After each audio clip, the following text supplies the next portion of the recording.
आदरणीय बंधुओं, माताओं व मेरी प्यारी बहनों, राधे राधे। आप सभी का हमारे YouTube चैनल जीवन की धारा पर बहुत बहुत स्वागत है।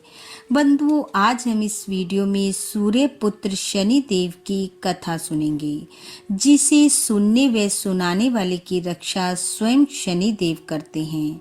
कथा सुनने के बाद यदि आप हमारे चैनल पर नए हैं तो कृपया हमारे चैनल को सब्सक्राइब करें, बेल आइकन को प्रेस करें ताकि हमारी वीडियो की नोटिफिकेशन सबसे पहले आप तक पहुंचे।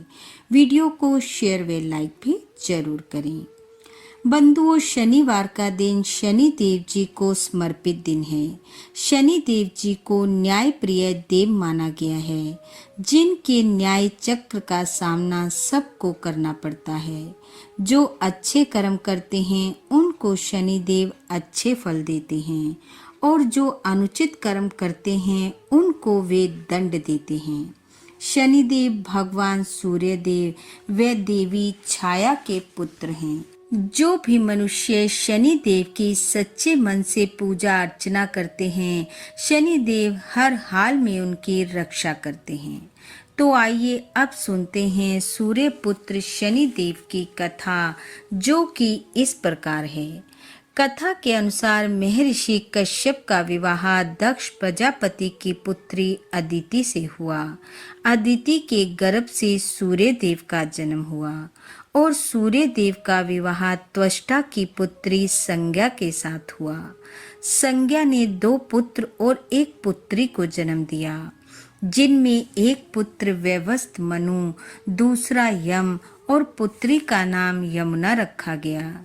सूर्य देव की पत्नी संज्ञा हर समय सूर्य देव के तेज से संतप्त रहती थी। वह सूर्य देव के तेज को सहन नहीं कर पा रही थी, इसलिए उसने एक युक्ति सोची।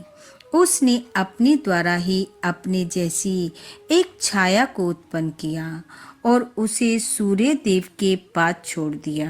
संज्ञा ने छाया से यह वचन लिया कि ये भेद उन दोनों के अलावा किसी को पता नहीं चलना चाहिए।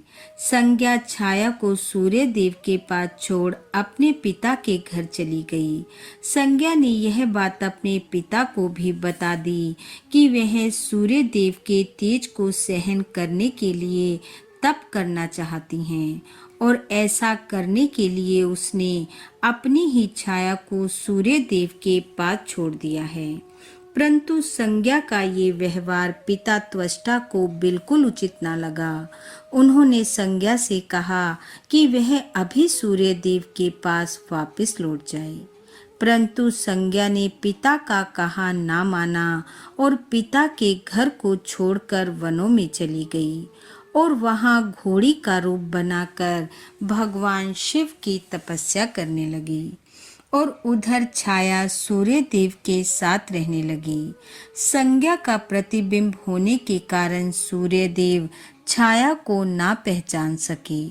समय के साथ छाया ने 2 पुत्रों और 1 पुत्री को जन्म दिया। सर्वाणी मनु और शनि जिनका नाम रखा गया। पुत्री का नाम भद्रा रखा। छाया अपने पुत्र शनि को बहुत अधिक प्रेम करती थी, जबकि संज्ञा की संतानों को कम। एक बार खेल खेल में यम का पैर माता छाया को लग गया। इस पर छाया ने क्रोधित होकर यम को चरणहीन होने का शाप दे दिया। यम ने यह बात अपने पिता सूर्य देव को बताई, तो उन्होंने यम को श्राप का परिहार बता दिया।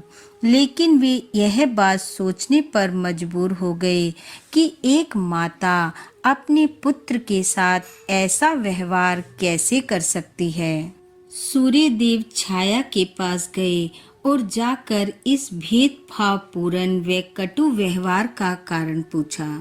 पहले तो छाया चुप रही, परंतु जब सूर्य देव का क्रोध अधिक बढ़ने लगा तो उसने सत्य सूर्य देव को बता दिया। यह सुनते ही सूर्य देव क्रोधित हो उठे और अपने ससुर त्वष्टा के पास गए।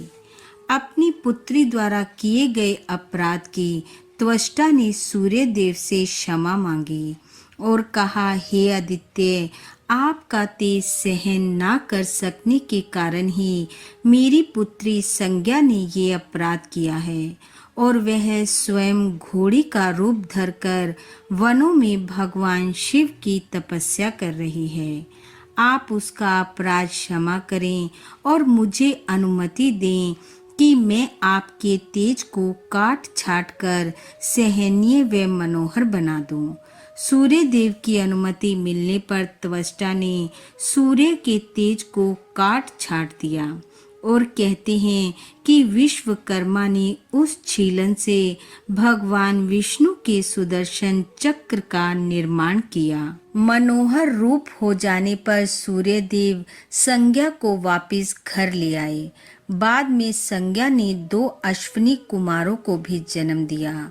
सूर्य पुत्र यम को भगवान शिव ने पितरों का आधिपत्य दिया और धर्म अधर्म के निर्णय करने का अधिकारी बनाया और पुत्री यमी यमुना नदी के रूप में प्रवाहित हुई और शनि देव को नवग्रह मंडल में स्थान दिया गया और कहा गया कि प्रत्येक मनुष्य के कर्म अनुसार अच्छे और बुरे कर्म का परिणाम शनि देव देंगे।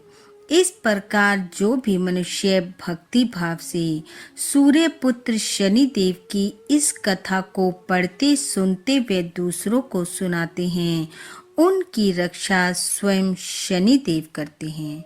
बोलो शनि देव महाराज की जय। बंधुओं, शनि देव जी की शुभ कृपा दृष्टि आप व आपके परिवार पर सदैव बनी रहे। आपका घर आंगन खुशियों से महकता रहे। इन्हीं शुभकामनाओं के साथ आप सबका बहुत बहुत धन्यवाद। राधे राधे।